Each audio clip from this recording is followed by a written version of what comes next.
mon rabino belé BD devant ma poste télévision rabino pour la magazine d'actualité et générale boulou et kema gangu va Congo makasa Congo bokole ba Congo la force du Congo ngai brave bakando wala fatigable JB na ça tu m'appelles sur makasi yo présentant lolo pour na bio to fongo pour na sebilo ko vice ministre il y a intérieur paix sécurité sur les sources pita kazadié a de kuna Lubumbashi pour na toujours comment ça une douce to sécurité na kwa wana bulanda na reportation. Il maîtrise son rôle par cœur,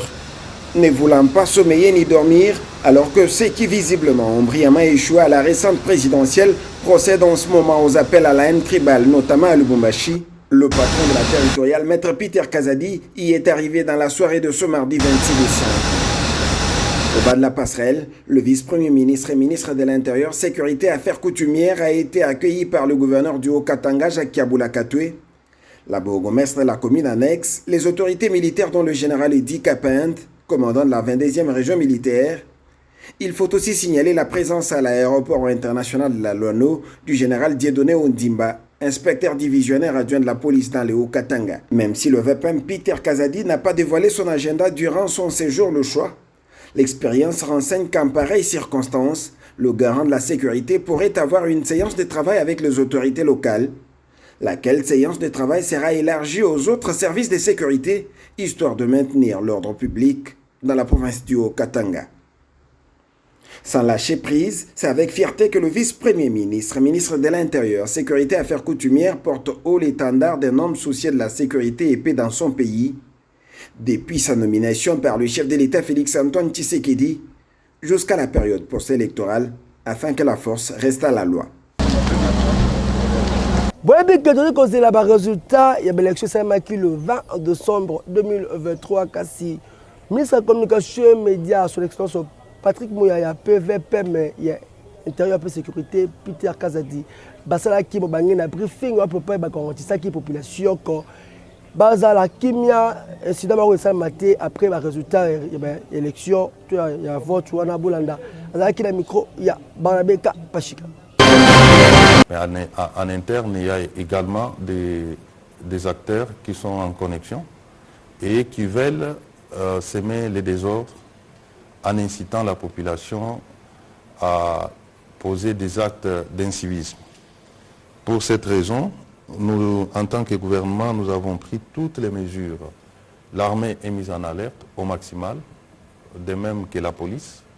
pour faire face à tout débordement. J'insiste, tout débordement.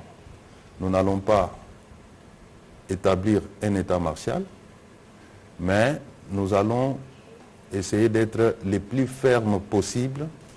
pour faire face à tout débordement d'où qu'il vienne. Et c'est ici l'occasion pour nous d'en appeler à la population, d'être rassurés qu'il n'y aura rien qui va se passer dans les pays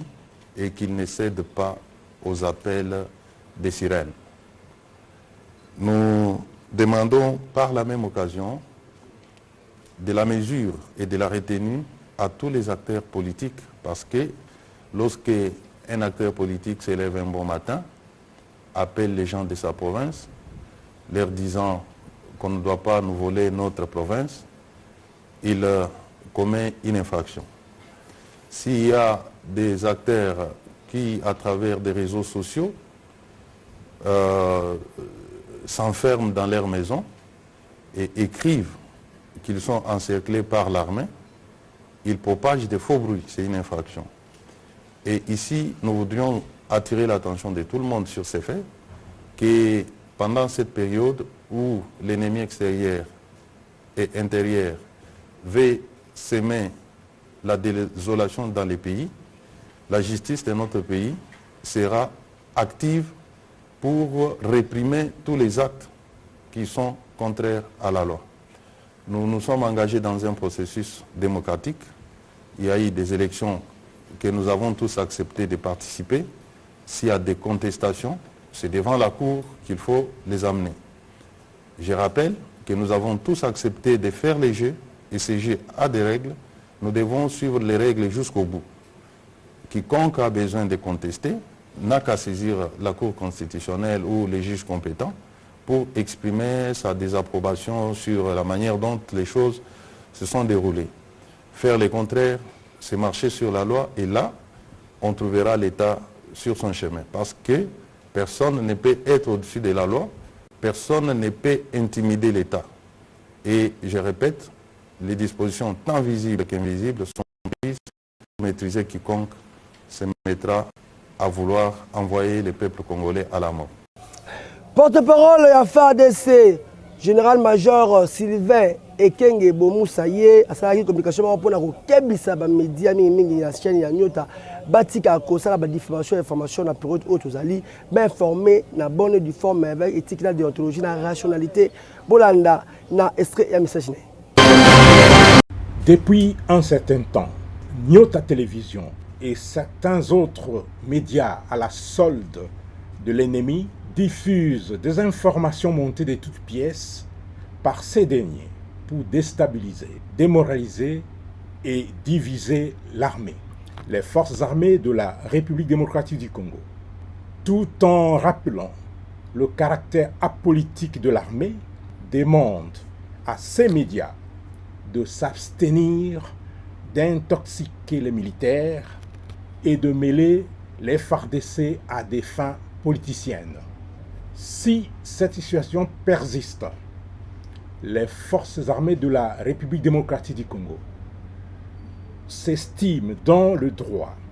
de prendre des dispositions qui s'imposent pour faire appliquer la rigueur de la loi. Les forces armées de la République démocratique du Congo demandent en outre à tous les militaires de continuer de remplir loyalement leurs devoirs régaliens et à l'opinion d'éviter de prêter attention aux informations distillées par ces médias complices des ennemis de notre pays, destinés à distraire le peuple congolais et son armée. Le chef d'état-major général des forces armées de la République démocratique du Congo, le chef de la maison militaire du chef de l'État et toutes les autorités militaires de notre pays assument avec responsabilité, chacun dans sa sphère d'action, les charges leur confiées par le président de la République, Félix Antoine Tshisekedi Tshilombo, chef de l'État, commandant. C'est possible, tout est possible. Moi, si Alibal a un code dans le téléphone, il mobile est battu, il est intéressant. Rédaction, il y a beaucoup de mag, qui a terre, reporter na biso pour na cause la vie, il y a quelques populations, bolanda na bazaki na micro et Giovanni Ndoluka. C'est impossible. Moi, si je suis marié, jamais dans un secret moral professionnel pour mobile ou à balier, jamais téléphone ou ya salaire, jamais reçu code. C'est rien comme dire moi si ma vie, comme une invitation ma vie. Conseil na rope sara na basu ya mabala babalana, ava téléphone à check code pour mobile y battre. Avant moi si ma vie. Avant moi, ça doit mériter les balles. Téléphone, on va chercher code. Il y a des biso célibataires, na rocha code, mais quand na rocha code, moi si n'anga foyer bangora. Moi si n'anga foyer, net téléphone, moi si n'anga Jackie Watunga. Tu vas check code, n'anga mon mobile neuf, abus na ibi numéro, na ibi code na wana na longola, on a facile. Normal. Moi c'est les balles à rocha code na téléphone te. Sauf que moi c'est code na téléphone. Moi secret moko ozo garder parfois moi problème moko boyo ozo bimara banda ya moi mba inoye bato ko motia code mais ça permet moi c'est balade sa téléphone code c'est normal mo bala ko tia code aza mo bali pour moi si ça permet moi ça tia téléphone code conseil na opesa ka soki que moi femme mariée ozo tia téléphone en code botika et ça qui to côté ozo mi se considérer yo moko et ça qui to côté et ça qui to côté. Oza moi si ma bé, moi si malamu au côté téléphone code T. Sur le téléphone no code, oza moi si ma bé. Oza moi si ma bé vraiment mérité na libala T. Et puis moi si balanda ka delia va la fois T. Tango yo réagit mobali moko accordé na motema na yo. Yela ksaka ke, boyi nyoso, siko tango yo accordé mobali. Ozo bima kozo kende ke téléphone na code. Ozo benda malédiction to bénédiction na ndako. Ozo benda malédiction na yo. Moi si oki kotia code na téléphone aza moi si moko mabe papa. Pour moi si na kati ya telefone ya okotia code te saki mobile na ye ay batina ya code wana mwasi akotia code na kati ya telefone aza mwasi ya ndumba aza mwasi biete papa ata bala eza biete papa eza biete il fallait code okotia na kati ya telefone mobile na ye ay batina ya code wana boko tana mai bomba ta likolo besiko tango yozo zwa nani ozozwa bani na yo nani kwa simi na yo ozotia kote mosusu c'est que dans la kala ingango quelque part alors makamwana na yezu boko yoka na te poko sambla ta 77 fois et que si manango te ko kota te alors bo yo mama oyebaka ke nazana papa si mina yo wana komeka te na yezu na kombo ya yezu masina obota na Pascal komeka te ko sa biloko wana pona nini po engagement bosala ki ozana bagi na maboko donc obebisi obeti mabe obeti mama congolaise komeka kate soza anda kwa libala ya mobali alazo souffrir azo kino simba na ndenge nga azo sala na osa musana simba farata besi ola kino bala mwasi bo mwasi ona sikoya ba usanga ba calcul alors wala la kufunda ewapi et pas demain et go simba te alors mama congolaise mitosa pesa nzoto kilo c'est na pesa pas basi basi chance ko bala en tout cas faut ko yeba ko batela libala po ebele bavani na mandako babota ba trois bana quatre bana omona azaka shibango mais azuita te ke azo mobali apesele mbongo abima azo ya tena ndako libala tango yo ozui privilège wana ke ya kovana ndako libala faut ko batela yango ko garder yango eza lokola chance oyo de zozui ebele baluka yango me bamona ngo te phénomène début de comment mon courant à la Kinshasa ba chauffeur va développer un comportement bien ko pesa ba prix likolo trajet à 1000 francs au bidon 2000 voire même 3000 francs wa kutu boss na bango ba mo tsande ba prix selon mutu na bango loko oyo intéressant qui vraiment rédaction ya Boulou et qui mago bolanda la réflexion oyo na boke bien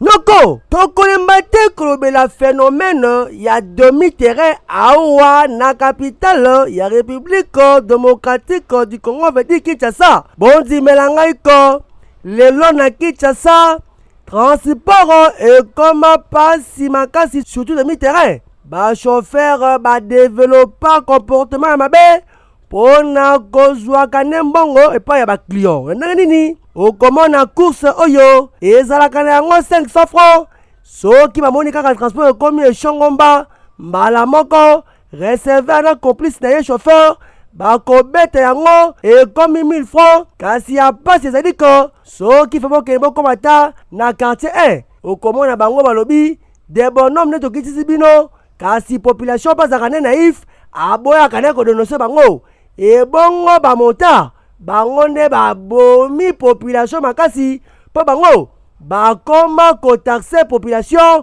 prix oyo eyaka na mutu na bango okomona course oyo eza nango 500 francs na aller okomi na retour balobi ekomi 1000 francs toyebi te phénomène oyo ekosilaka mokolo nini nzoka nde hôtel de ville ya Kinshasa afixa déjà baprix oyo ya transport kitoko kasi bango moko basalaka inspection te pona koyeba applicabilité ba prix to te po ba prix mosusu ekoma temporel pe météorologique soki bamoni kaka mvula ebandi okomona transport à 2000 francs ekokoma nango 3000 francs sans soubassement juridique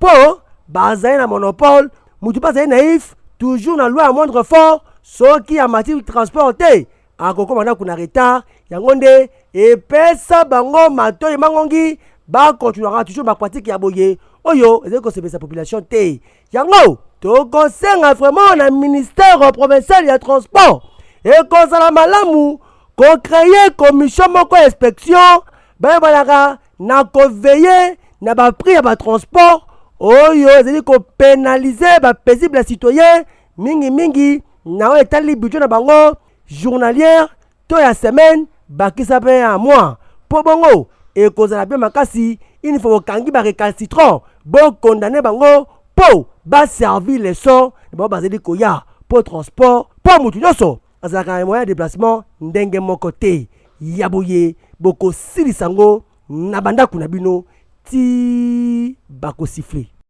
Na commune ya Masina, pembeni ya maison communale wana mutuka moko epela moto dans le vide faute ya mort qui entretient pour la reportage. Noko likambo ya entretien na mituka toyebi te soki tolobela yango ndenge nini mpo malgré tozolobela yango na etedoike bachauffeur babos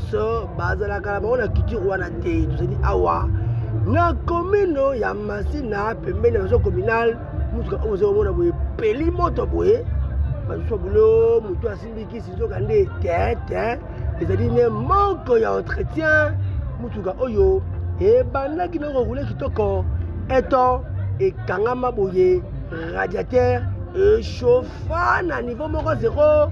luka mai mai mpe ezalaki kote wana te mbala moko moto epela lokola na lifelo kaka momona bilili population na bapassager bazalaki wana batelemi kotala moto oyo kaka boye kasi apasi ezali ko baluka mutuka anti incendie bamona yango ata moke te vraiment epesi pasi na ndenge ya kosakana te yango tokosenga kaka na gouvernement bayebana kotia bamituka anti incendie na bakomi nyonso ezali te bazalaka na gombe ebonga motu soki olinga yeyo ate ezali ndako bakopetre babiloko na bango nyonso emutuka oyo kuna ezalaki mpasi te ebonso ezalaki bandako mais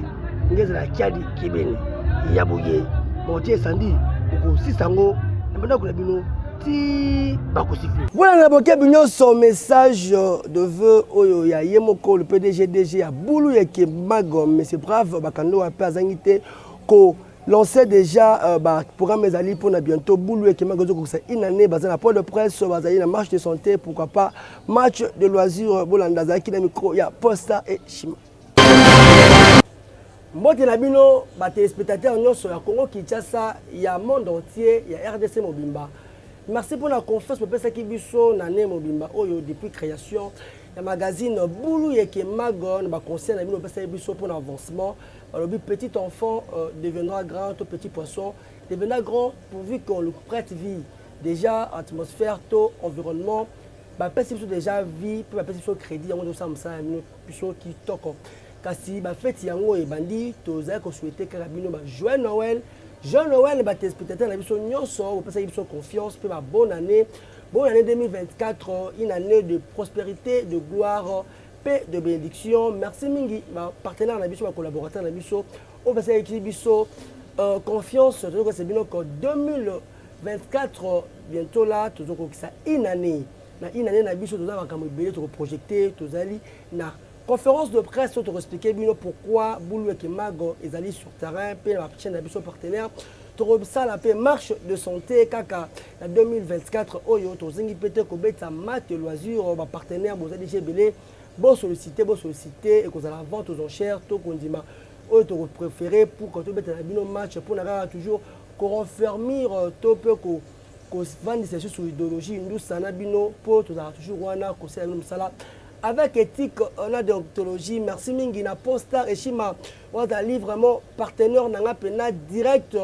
mon vieux Oyo. Andima vraiment tout travailler en collaboration pour l'année bon na biso na télévision makasi mingi te pesi le kumu na nzambe na monsieur l'abbé bienvenue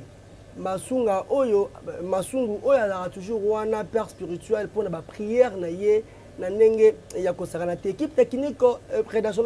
merci na bino parce que vous êtes toujours assidu vous répondez qui le reportage on a continué na bino na terrain et puis vous gardez toujours confiance na ba partenaire en abisso merci mingi na bino nyonso na famille Kamba Mobimba na famille Mobimba RDC na bino makasi ba conseil na bino ba critique na bino ba continuer toujours ko sala pour ça abisso bien pour na to avancer. Joyeux Noël, bonne année 2024 à vous tous, merci. Malgré tradition et autant de ville, comme Martin Fayulu na ba militant na ba marcha qui nous pour na côté mais la coup d'état électoral bazaki qui reprimandé repoussé na l'argent en force de l'ordre voilà dans le reportage yaya dengue ezalaki annoncé malgré interdiction yote de ville ya marche ya opposition bondi melangai ko basalaki yango kaka na siège ya Martin Fayulu wana kasi ye moko Martin Fayulu candidat la présidence numéro 21 azalaki présent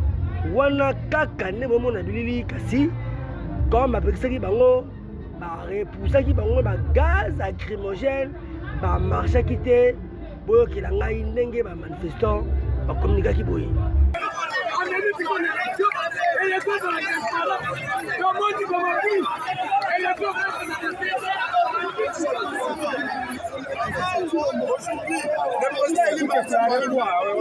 Aujourd'hui, nous nous déclarons les élections qui ont été au Congo, ce n'est pas les élections. Par ailleurs, au monde, ce n'est pas les élections qui sont préparées. Mais ici, si le Pamba me dit 50 ans, nous allons continuer toujours à se battre. 2018, Baïbi. 2018, Baïbi.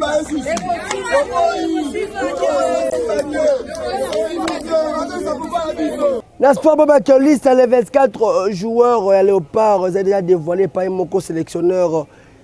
Sébastien de Sabre pour la grande messe sportive au Salamakuna en Côte d'Ivoire en 2024. Léopard va être déterminé à Koumouye Mayo pour la